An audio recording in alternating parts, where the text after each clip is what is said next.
Hello friends, welcome back to my YouTube channel.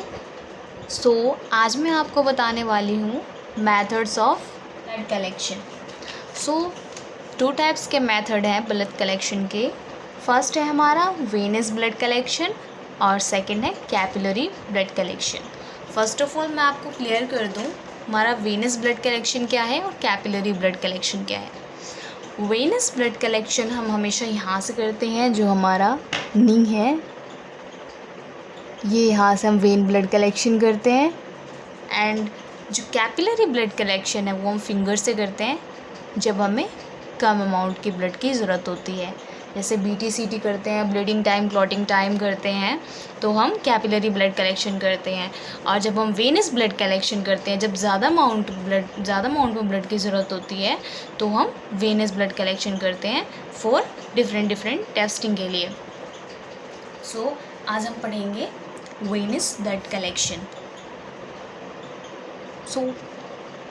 Venus blood collection के लिए क्या क्या इंपॉर्टेंट है फ्रेंड्स। वेनस ब्लड कलेक्शन के लिए हमें सिरिंजेस चाहिए, टर्निकोट, और हमें क्या चाहिए, स्वैब चाहिए, और हमें प्रिकॉशंस की बहुत ज़रूरत है।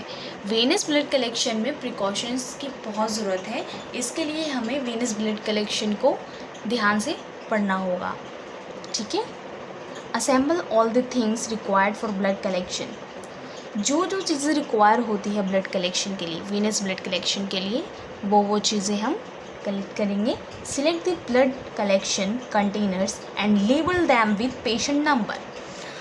फर्स्ट ऑफ ऑल पेशेंट आपको प्रिस्क्रिप्शन दिखाएगा, उसके टेस्ट उसमें मेंशन होंगे।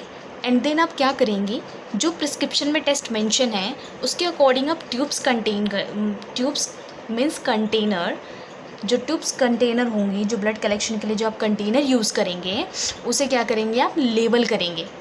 और विदाउट लेबल आप उस कंटेनर को यूज़ नहीं कर सकते, बिकॉज़ क्या होगा कि जब दूसरा पेशेंट आएगा तो उसका ब्लड का सैंपल उसके ब्लड के साथ मिक्स हो सकता है।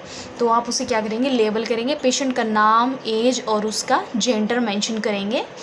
एंड देन पेशेंट नंबर, कोई आइडेंटिटी होगी उसका, कोई ऐसे ID होगी जो हम पेशेंट नंबर प्रोवाइड करते हैं, तो वो आप उसे उसमें लेबल करेंगे। And then ask the patient to sit alongside the table used for taking blood, lay his arm on the table, palm upward. क्या करेंगे, अब हम पेशेंट को ये कहेंगे कि आप बैठ जाइए, हम उन्हें बिठाएंगे, उन्हें कंफर्टेबल सिटिंग देंगे ताकि हम ब्लड कलेक्शन अच्छे से कर सकें। और उनका आर्म हम टेबल के ऊपर रखेंगे और पाम क्या करेंगे, अपवर्ड रखेंगे। Select the puncture site carefully by applying tourniquet, release the tourniquet to proceed with the next step. Medium cephalic vein is most frequently used for the vein puncture। क्या होगा, patient को जब हमने बिठा दिया तो क्या करेंगे, हम टर्निकोट अप्लाई करेंगे और वेन पंचर साइट सिलेक्ट करेंगे। वेन पंचर साइट हमें हमेशा मीडियम या फिर सेफेलिक वेन ही मतलब ब्लड कलेक्शन के लिए हमें यूज़ में लाना है, क्योंकि क्या होता है वो वेन्स काफ़ी प्रोमिनेंट होती हैं। हमारा सेफेलिक वेन और मीडियम वेन ही है जो अच्छे से प्रोमिनेंट होती हैं। काफ़ी क्या होता है, कुछ पेशेंट्स में इतना फैट होता है कि हमें वेन्स दिखते ही नहीं हैं। तो इस कंडीशन में हम क्या करते हैं, हमें कलेक्शन यहाँ से करनी होती है। यहाँ पर आप देख सकते हैं वेन्स प्रोमिनेंट होती हैं, ईज़िली प्रोमिनेंट हो जाती हैं। अगर ज़्यादा टेस्टिंग है तो हमें वेनस ब्लड कलेक्शन से ही करना होगा sample collect. Ask the patient to clench the first it bring to vein into prominence. और पेशेंट से कहेंगे कि हाँ भाई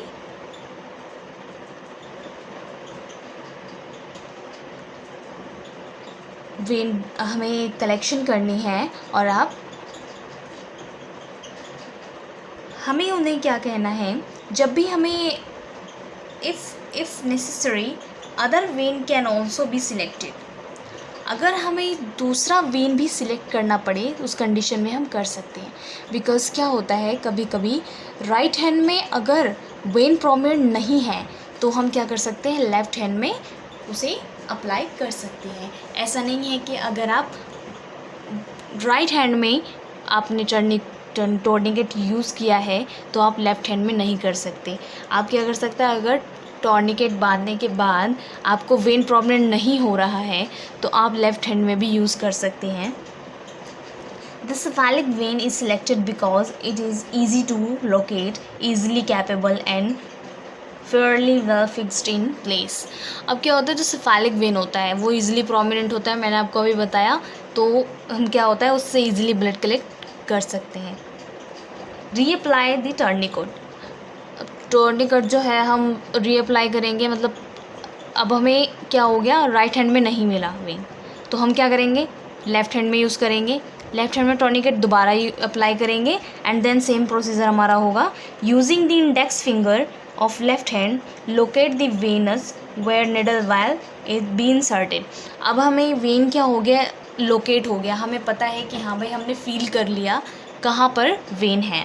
तो हम क्या करेंगे, हम नीडल को इंसर्ट करेंगे। बट नीडल को इंसर्ट करने से पहले disinfect the skin with a cotton swab dipped in 70% alcohol, रब द वेन पंचर साइड। मैंने आपको पिछली वीडियो में बताया था कि हमें कैसे अप्लाई करना है स्वैब वगैरह, जो भी है 70% अल्कोहल स्वैब जो बनी हुई आती है आजकल एक छोटी सी किट की फॉर्म में, मैंने दिखाया था आपको पिछली वीडियो में।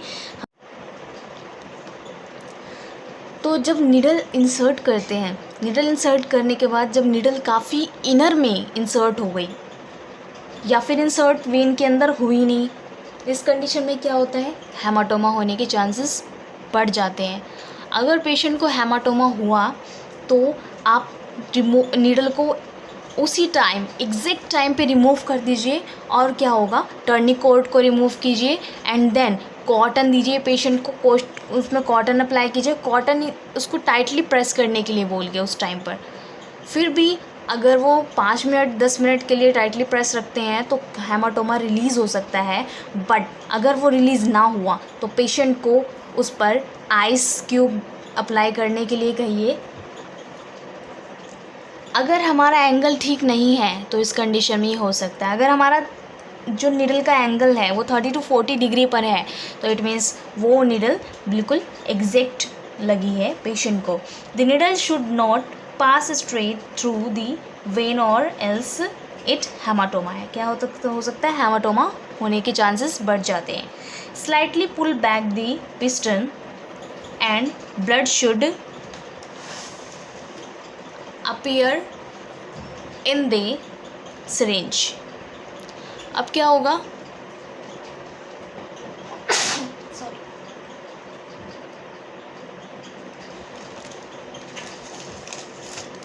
अब हम सिरिंज को पुल कर लेंगे, खींच लेंगे वेन से। पिस्टन क्या है हमारा, ये हमारा पिस्टन होता है, दैट इज कॉल्ड पिस्टन। ये जो होता है हमारा बैक साइड में, इसे हम खींच लेंगे एंड देन जो सिरिंज होगा उसमें क्या होगा, ब्लड अपने आप ऊपर आएगा उसके प्रेशर से। तो क्या होगा इसमें, फिर fill the syringe with blood, फिर ब्लड से सिरिंज को फिल कर लेंगे जितना हमें चाहिए टेस्टिंग के लिए, उतना ही हम सैंपल फिल करेंगे। रिलीज टर्निकोट, अब हम क्या करेंगे, टर्निकोट को रिलीज़ करेंगे, क्योंकि ब्लड का प्रेशर हम तब तक रखते हैं जब तक कि हमारा ब्लड सिरिंज के अंदर नहीं आ जाता। प्रेशर की ज़रूरत क्यों होती है, ताकि हमारे जल्दी से ब्लड कलेक्शन हो जाए, ब्लड कलेक्ट हो जाए, ताकि पेशेंट को भी ज़्यादा पेन फील ना हो। Ideally it should be released owns the needle is inserted into skin, but it can also be released after blood collection. हम क्या कर सकते हैं, इसे टॉर्निकोट को हम आफ्टर ब्लड कलेक्शन भी रिमूव कर सकते हैं। दैट इज़ नॉट कि हाँ भाई हमें पहले ही रिलीज़ करना है। Put a swab of cotton on the puncture side and ask the patient to hold it. अब हम पेशेंट को हम कॉटन स्वैब दे देंगे या फिर ड्राई कॉटन दे देंगे और कहेंगे कि आप इसे 5 से 10 मिनट तक होल्ड करके रखिए क्योंकि ब्लड फ्लो हो सकता है, ब्लड को क्लॉट लगने में थोड़ा टाइम लगता है। तो हम पेशेंट को बोलेंगे कि इसे होल्ड करके रखिए एंड देन हम क्या करेंगे, remove the needle from the syringe and gently expel the blood into the blood collection container. जैसे ही हमने ब्लड कलेक्ट किया, सिरिंज का निडल रिमूव करेंगे। वेरी प्रिकॉशंस, बहुत ज़्यादा प्रिकॉशंस की ज़रूरत होती है जब हम सिरिंज से निडल को रिमूव करते हैं। बिकॉज़ क्या होता है, कभी कभी हमारा ध्यान भटक जाता है, हम किसी और चीज़ में लग जाते हैं, या फिर हमारा ध्यान उस टाइम कहीं ना कहीं चूक हो जाती है, जिसकी वजह से क्या होता है, निडल हमारे हाथों में लग जाती है, यूज्ड निडल।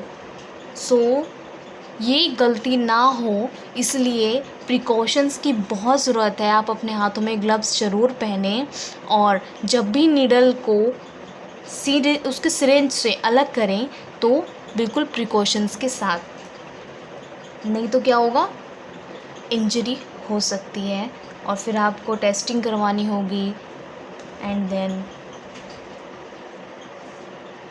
Blood collect. और क्या करेंगे, हम जेंटली उसे ट्यूब में, इस ट्यूब में फिल कर देंगे। किसी भी ट्यूब में आप डिफरेंट कलर के डिफरेंट टेस्टिंग के लिए डिफरेंट ट्यूब्स हैं, उनमें हम क्या करेंगे, सैंपल को कलेक्ट कर लेंगे and then mix the blood immediately and अब हम क्या करेंगे, ब्लड को इमीडिएटली हम कंटेनर के अंदर डालेंगे एंड देन कंटेनर के अंदर एंटीकोगुलेंट्स प्रेजेंट होते हैं, इसलिए हमें इसे मिक्स करना बहुत ज़रूरी है। फिर हम इसे जेंटली मिक्स करेंगे ऐसे। तो फ्रेंड्स, आज का हमारा ये टॉपिक वेनस ब्लड कलेक्शन यहीं पर फिनिश होता है। तो हमारा वीडियो अच्छा लगा हो तो इसे लाइक करें और शेयर करो अपने दोस्तों में, ताकि उनको भी अच्छे से क्लियर हो सके। और ऐसे ही वीडियो और टॉपिक देखना चाहते हो तो चैनल को सब्सक्राइब करो और साथ में बेल आइकन को प्रेस करो, जिससे आपको अगली वीडियो और न्यू टॉपिक की लेटेस्ट नोटिफिकेशन मिल जाए। Thank you so much friends.